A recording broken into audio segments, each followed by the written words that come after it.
दोस्तों, एक बार एक गुरु और चेला रास्ते में कहीं जा रहे थे, तो उन्हें चलते चलते रात हो गई। वो एक नदी के किनारे पे जाकर रुक गए। वहां पे एक झोपड़ी थी और उस झोपड़ी में वो रात को रुक गए। तो अचानक से रात को, आधी रात को क्या हुआ कि उनकी झोपड़ी में आग लग गई। तो उनका सब कुछ जल गया। तो जब चेले ने गुरु से पूछा कि गुरु जी अब क्या होगा, ये तो हमारा सब कुछ जल गया। तो गुरुजी ने चेले से कहा कि बेटा, जो होता है अच्छे के लिए होता है, कोई बात नहीं।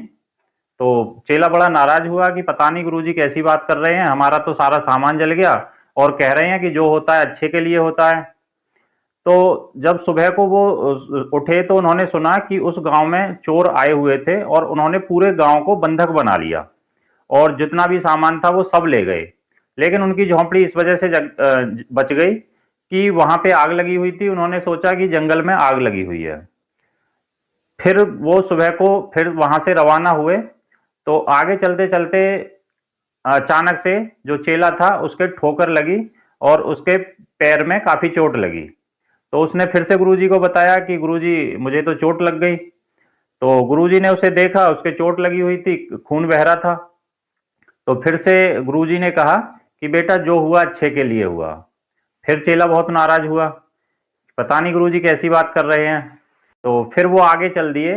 तो उन्होंने देखा कि कुछ सैनिक घूम रहे हैं और किसी की खोज कर रहे हैं।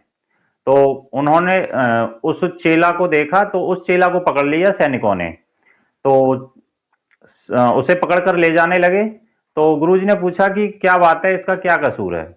तो उसने कहा कि हमारे राजा आज एक ऐसे इंसान की बलि देंगे जिसके कभी चोट न लगी हो, कोई खरोंच भी न हो। तो गुरुजी ने कहा कि इसके तो देखो पैर में चोट लगी हुई है। तो उसे देख के और फिर वो सैनिकों ने उसे छोड़ दिया। फिर वो चले गए, सैनिक चले गए। तो तब चेला गुरुजी के चरणों में गिरकर माफी मांगी कि गुरुजी, मुझे क्षमा करें, मैं जान नहीं पाया। तो तब गुरुजी ने कहा कि बेटा, जो होता है वो अच्छे के लिए होता है।